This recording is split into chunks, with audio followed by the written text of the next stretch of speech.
Bom, gente, vamos voltar a falar de política, porque a gente abriu entre nós aqui de hoje, repercutindo as falas do presidente Lula, que hoje fez duras críticas ao presidente do Banco Central, Roberto Campos Neto, criticou novamente o projeto que equipara o aborto de gestação acima de 22 semanas a um crime de homicídio. E a gente vai repercutir todas essas falas também do presidente Lula agora com o líder do governo no Congresso, o senador Randolfo Rodrigues, está ao vivo aqui com a gente. Senador, muito obrigada por atender o nosso convite. Já fazia tempo que a gente queria falar com o senhor sobre muitas pautas e coincidiu que foi justamente nesse dia em que o presidente deu uma entrevista. Então, obviamente que eu vou começar por esse ponto. Participam comigo da entrevista a Juliana Rosa e também o Renan Suquevicius. Boa tarde, então, mais uma vez. E eu queria começar justamente pelo ponto que mais repercutiu, senador, que foi a crítica ao presidente do Banco Central, Roberto Campos Neto.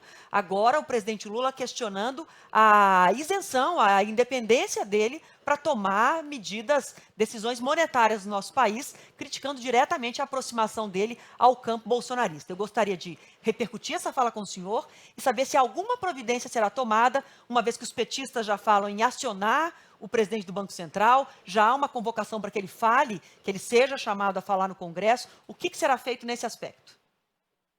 Adriana, boa tarde a você, Thaís, Renan. Para mim é uma satisfação estar na Band News conversando com todos vocês e com todos os telespectadores. Adriana, o que nós queremos do senhor Campos Neto é que cumpra o serviço do Banco Central. Nem um AI a mais, nem um AI a menos. Nós queremos é que ele atue com a independência que é dada para o Banco Central. Me parece que o comportamento recente, participar de eventos festivos, ser convidado a ser secretário da Fazenda, de um governo estadual que é um dos principais adversários do presidente da República, sem desmentir publicamente isso, ou sem dizer que não é hora desse tipo de convite, não me parece ser a atitude ou o comportamento de alguém que é presidente de uma instituição que se reivindica independente. Nós queremos que o Banco Central, o Copom deve ser reunido daqui a pouco, que nós queremos, não somente do senhor presidente do Banco Central, mas de todos os demais, é que julguem a economia brasileira de acordo com os dados que tem na economia, com os dados que nós estamos tendo na economia atualmente. Altas taxas de juros se justificam quando a inflação está fora do controle. Não é essa a realidade desde o começo do governo do presidente Lula. Altas taxas de juros se justificam quando há um excedente no mercado e precisa e não há necessidade de estímulo ao crescimento econômico. Não é essa a realidade de agora. Nós estamos com desemprego no menor nível, mas nós estamos num bom momento da economia, inclusive superando as projeções do Produto Interno Bruto. Então, se der continuidade à desaceleração da taxa de juros da economia brasileira, nós temos certeza absoluta que a economia brasileira irá surpreender o mundo. Já estamos com a previsão de crescimento de 2,2% ou mais, segundo o mercado, segundo o próprio governo, para o próximo período. Se nós tirarmos essa amarra taxa de juros, nós podemos chegar até 3,5% de crescimento. É a própria ata do Copom, última, que diz que a taxa de juro real neutra da economia tem que ser de 4,5%. Qualquer taxa, aliás, que a taxa de juro real é de 4,5%. Qualquer taxa de juros hoje no Brasil, acima de 8,46%, só serve para uma coisa. Só serve para o capital especulativo, só serve para retrair a economia, só serve para tentar impulsionar o desemprego. Então, a partir dos dados reais, é que nós queremos que, com a independência do Banco Central, o Banco Central julgue. Este é o sentido da fala do presidente da República no dia de hoje. Senador, Juliana Rosa aqui falando, boa tarde. A Boa gente tarde. sabe que tem muita especulação no mercado financeiro, a gente sabe que o presidente Lula tem também razão em criticar a postura política que não condiz com a postura que deve ter um presidente de um banco central, mas também o governo tem uma participação, uma responsabilidade nesse juro alto ao ter um gasto muito acima daquilo que foi prometido dentro das metas fiscais. Gostaria que o senhor pudesse dizer quando que o governo vai cortar, aonde que o governo vai cortar, porque isso ajudaria muito também na queda de juros do Brasil. Juliana, veja, em primeiro lugar, o governo não tem nenhuma perspectiva de mudar o próprio arcabouço fiscal que ele aprovou. O governo está com as projeções para o orçamento, para o próximo ano, dentro das metas apresentadas pelo Ministério do Planejamento, para alcançar, para manter o esforço da meta de déficit zero. O governo tem feito todo o controle de gastos possível, em todas as medidas. Aliás, recentemente o Congresso Nacional aprovou uma medida reiterando a desoneração de 17 setores da economia e ampliou essa medida, desonerando também quase 2.500 municípios do Brasil de pagamento de encargos com a Previdência Pública. Isso totaliza para o governo uma despesa de 25, 26 bilhões de reais. Diante dessa despesa criada e diante da decisão do Supremo Tribunal Federal, o que o governo fez? Editou uma medida provisória para fazer a cobertura dessa despesa. Essa medida provisória foi devolvida e nós respeitamos a decisão do presidente do Congresso Nacional sobre a devolução dessa medida provisória. Mas é o governo que tem, desde o começo do ano, deixado claro e se esforçado para dizer que não vai aceitar, não vai admitir que qualquer despesa a mais não tenha a sua receita específica. Veja, o que eu estou dizendo com isso é que as despesas novas que têm sido criadas não têm sido criadas pelo governo. As despesas novas, o orçamento como foi aprovado para 2024, o governo está procurando cumpri-lo, dando para cada despesa sua receita e mantendo as suas metas de déficit. Então, não é o governo que está criando despesas. Não tem despesa nova sendo criada. Tem tido, algumas despesas têm sido apresentadas por outros poderes, notadamente essa em relação ao Congresso, e que o governo tem se esforçado para tentar, a estas, apresentar receita específica. Senador, queria abordar com o senhor a articulação com o Congresso Nacional. O senhor até falou um pouco disso nessa sua última resposta. Há um pouco mais de um mês, o presidente Lula fez uma chamada, um puxão de orelha ao jeito dele, ali cobrando principalmente os ministros para que se empenhassem mais no diálogo com o Congresso Nacional. Eu queria uma avaliação do senhor, passados mais de 30 dias, como é que o senhor acha que tem sido a conversa do governo com o Congresso Nacional? Nós não temos o que reclamar, Renan, sobre o apoio que o Congresso Nacional tem dado às medidas do governo. Veja, dados recentes de levantamento de todas as votações que ocorreram aqui no Congresso Nacional demonstram que a Câmara dos Deputados tem tido um grau de fidelidade à pauta do governo de 80%. O Senado tem tido um grau de fidelidade de 70%. As medidas que nós temos pedido para o Congresso Nacional, elas têm sido aprovadas.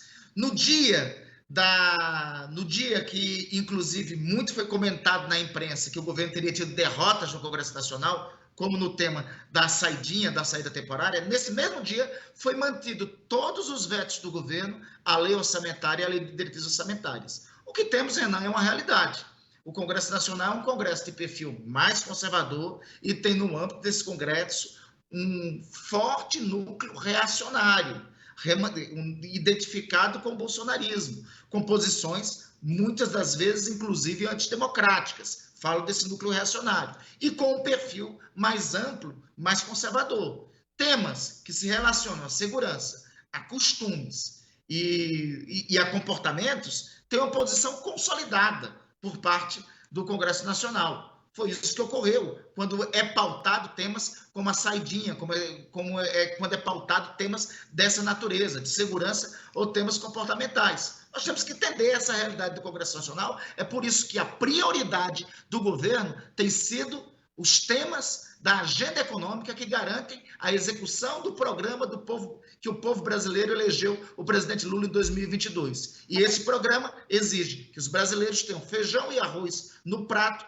com a picanha para comer todo dia, ou seja, condições fundamentais para a sobrevivência, ter pelo menos 3 refeições ao dia. Para isso se concretizar, precisamos aprovar as medidas que estão em curso e aprovar as leis complementares da reforma tributária, que eu estou convencido que a Câmara dos Deputados, nas próximas semanas, aprovará.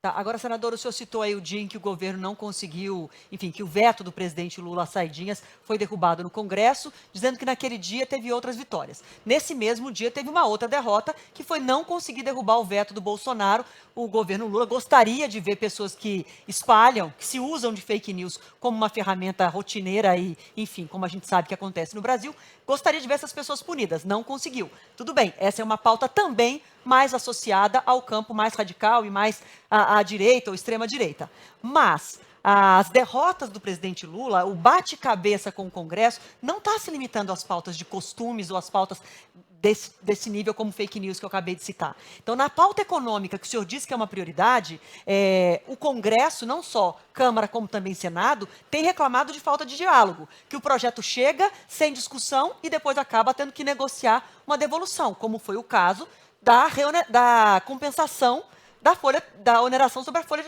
de pagamentos. Então, o que o Congresso tem sinalizado, tanto na Câmara quanto no Senado, é que falta um diálogo com o governo para que, de fato, a pauta econômica avance. E aí vem a minha pergunta com o senhor, onde é que está a falha? Porque do jeito que o senhor fala, parece que não tem nenhum erro na articulação política do governo, e a gente está vendo tanto deputados quanto senadores apontando vários erros. E onde é que está a falha desse diálogo? É um bate-cabeça entre ministros que coloca ministros em situação oposta em relação à pauta econômica? É uma falta de liderança dentro do Congresso? Algumas vezes o senhor, por exemplo, é criticado por não ter um trâmite, um acesso à oposição. Onde é que está o nó que o governo muitas vezes manda projeto da área econômica, que é prioritária, e volta? Sem nem votar. Adriana, falha, não, fique à vontade.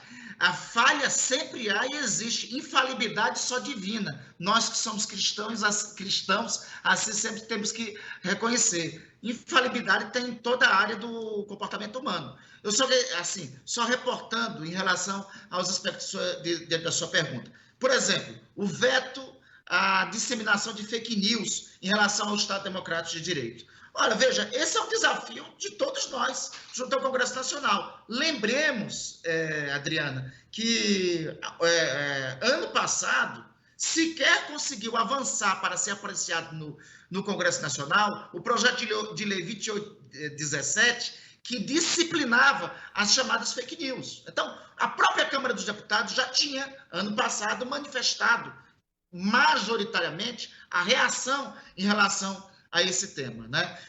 Eu reitero, naquela sessão do Congresso Nacional, os temas que eram fundamentais para os vetos do governo serem mantidos, esses vetos foram mantidos. Em relação à medida provisória, que foi devolvida pelo presidente do Congresso Nacional na semana passada, veja bem, essa medida provisória era em função de uma imposição.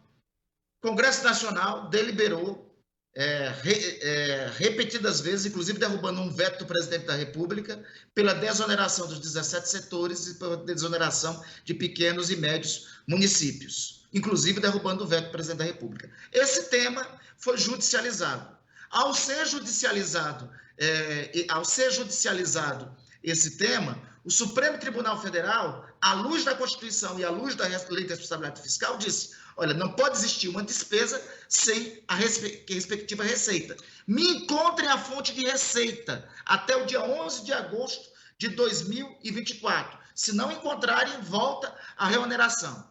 Nos cálculos do Ministério da Fazenda, foi encontrada aquela fórmula através do PIS, do lucro presumido, do PIS/COFINS, para fazer devida compensação.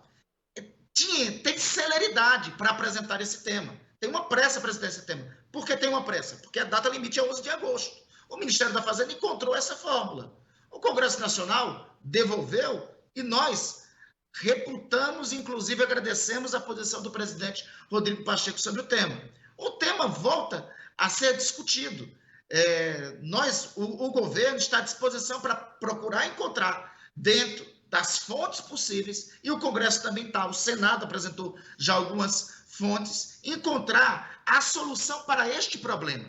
Reitero, o problema da desoneração, reoneração, é um problema que não é somente do governo, é um problema compartilhado com o Congresso Nacional, é uma circunstância compartilhada com o Congresso Nacional. O Congresso Nacional disse que aquela medida provisória não cumpria o princípio da quarentena, então não podia ser aplicado. Perfeito.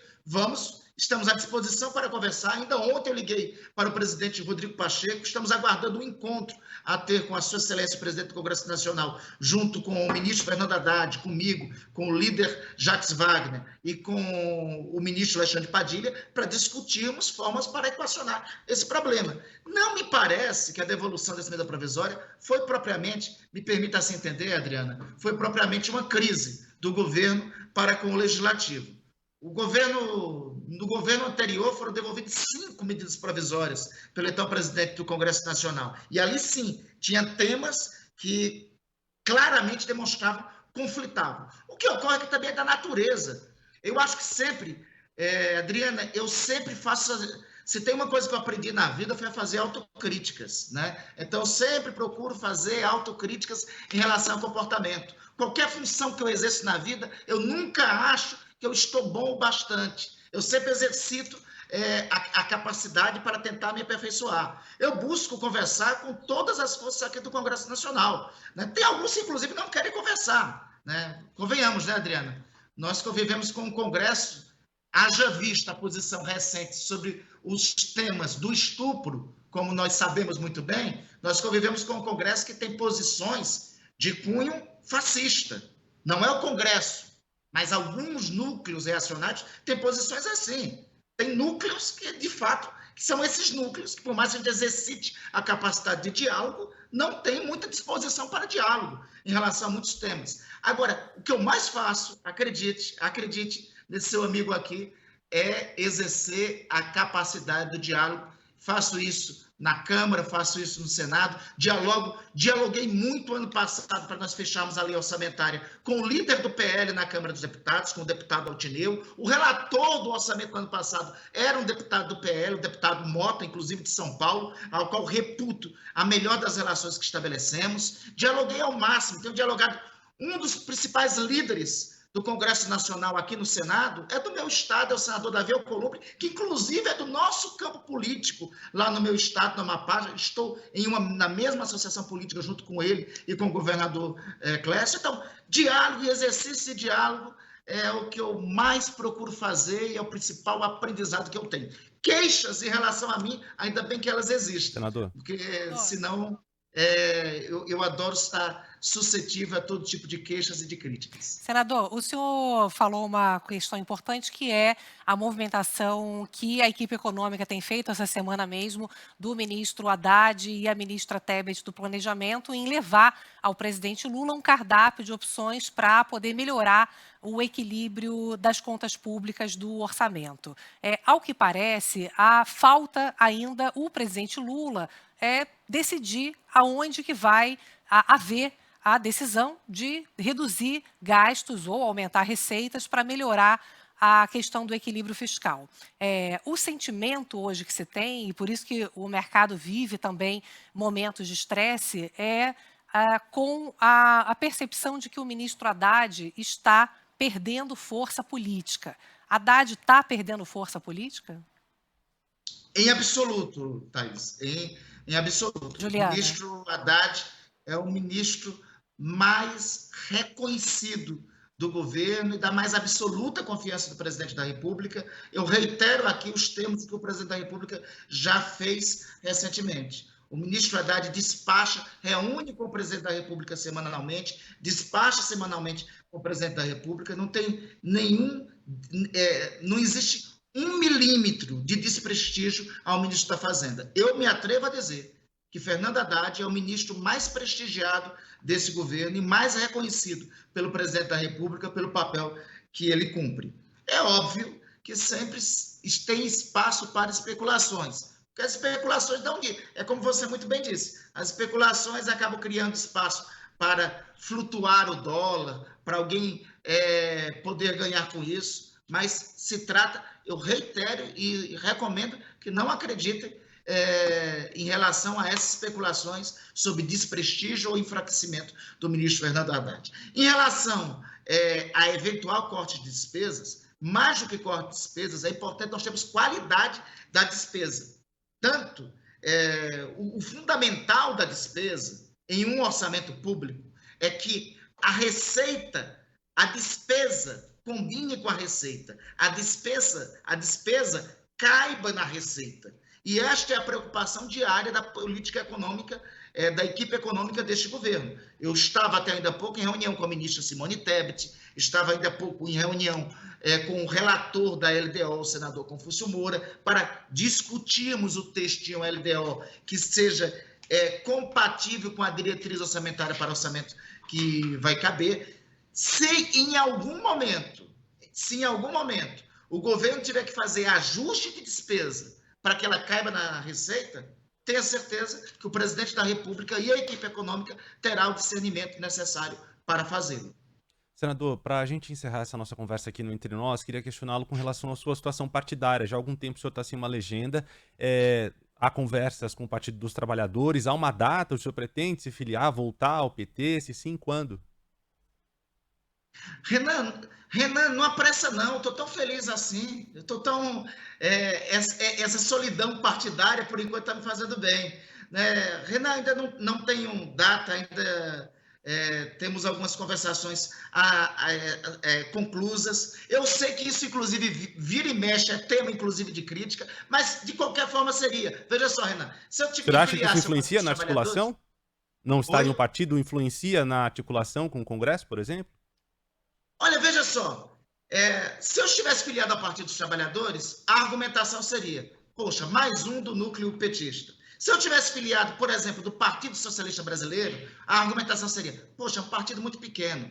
Se eu ainda estivesse na Rede de Sustentabilidade, foi o partido anterior, a argumentação seria o seguinte, pô, como é que pode o líder do governo ser de um partido que só tem ele como senador? Se eu fosse filiado a um partido, a União Brasil, ao MDB, ao PSD, a crítica e a argumentação seria, lá vai ter mais concessões de poder ao Centrão, né? Tá vendo? Em qualquer vestimenta tem uma medida que não está ajustada, né? A minha prioridade, e até agora não tem atrapalhado em nada, o fato de não ter opção partidária não tem atrapalhado em nada a minha atividade como líder do governo no Congresso Nacional. Aliás, eu não tenho recebido de nenhum dos partidos da base de apoio ao governo, tanto do Senado quanto da Câmara, nenhum colega até agora me fez uma exigência, me fez uma cobrança em relação a isso. Não tem sido algo que tem me atrapalhado, não tem sido algo que incomoda, porque a minha concentração diária tem sido aqui para tornar vitorioso o programa que o povo brasileiro escolheu nas urnas em 2022, e é o programa do presidente Lula que garante retomada do crescimento econômico, retomada do emprego, manter a inflação dentro do centro da meta, enfim, garantir o feijão, o arroz e a picanha no prato dos brasileiros. Senador, a gente precisa encerrar com o senhor, que a sua assessoria já avisou que o senhor teria outros compromissos, mas eu preciso de dizer para o senhor pode prosseguir, embora Adriana. o assunto aborto... Não dê pau para a minha assessoria não, Adriana. Tá bom, porque eles já estavam aqui falando com a gente. Bom, mas só para a gente concluir mesmo agora, o senhor citou o projeto do aborto, que embora não esteja no Senado, está em discussão na Câmara, tem reunião de líderes da Câmara nesse momento para decidir o que fazer. Então, eu queria saber a posição do senhor como líder do governo, como é que vai se agir para evitar essa insanidade de condenar vítimas. Porque a nós, mulheres, surpreende muito que um projeto como esse tenha tido a urgência votada sem que nenhuma voz progressista tenha assumido aquele microfone e dito para os deputados que eles estão ficando loucos quando eles acham que punir, condenar a vítima é algo razoável. E é algo que tem urgência nesse país, condenar a vítima. A melhor definição, me permita aqui usar a vossa expressão para dizer qual é a melhor definição desse projeto. É uma insanidade. E o que vai ser feito? Ainda bem que aqui no Senado, o presidente da Casa, o presidente Rodrigo Pacheco, já disse concretamente que esse projeto não será, em primeiro lugar, tema de votação de urgência. Em segundo lugar, se aqui chegar esse projeto, sequer ele tramitará um regime especial para apreciação. Me parece até de tão absurdo que é este projeto, porque não é um projeto sobre o aborto, é um projeto que favorece o estupro. Essa que é a verdade em relação a isso. É um projeto que desrespeita as mulheres brasileiras. Este projeto é uma ofensa às mulheres brasileiras. Sim, mas, senador, naquela noite em que a urgência foi votada, o governo, inclusive, liberou a bancada para votar junto. Então, a minha pergunta é, há um compromisso desse governo em trabalhar para evitar o avanço efetivo dessa pauta, seja agora ou depois das eleições, como começam a cogitar, deixa para depois das eleições? Há uma definição e uma dedicação. Este é um governo de retomada do pacto civilizatório que foi rompido pelo governo passado. Este é um governo de retomada das luzes e de retomada da democracia. Este é um projeto obscurantista. O governo não tem nenhum tipo de compromisso com esse projeto e, ainda mais, a orientação clara para a base de apoio ao governo será obstruir, impedir que esse projeto avance de qualquer forma e levá-lo ao lugar que deveria ser levado, ao arquivo. Aliás, de tão absurdo que é o projeto, me parece que é uma tentativa perversa e maldosa de distrair das pautas que de fato interessam ao povo brasileiro. As pautas que interessam ao povo brasileiro é o que eu já acabei de dizer: retomada do emprego, manter a inflação sob controle e colocar prato na comida dos brasileiros. Não é projetos obscurantistas como este. Obrigada, senador Randolfo Rodrigues, líder do governo no Congresso, por essa entrevista. Vamos ficar em contato para outras oportunidades, a gente debater todas as pautas que têm interesse, de fato, da sociedade brasileira. Um grande abraço, mais uma vez, obrigada. Mais uma vez, Adriana, um grande abraço. Obrigado. Você, Thaís, Obrigada. satisfação falar com vocês. Um abraço a todos os telespectadores da Band. Tá certo.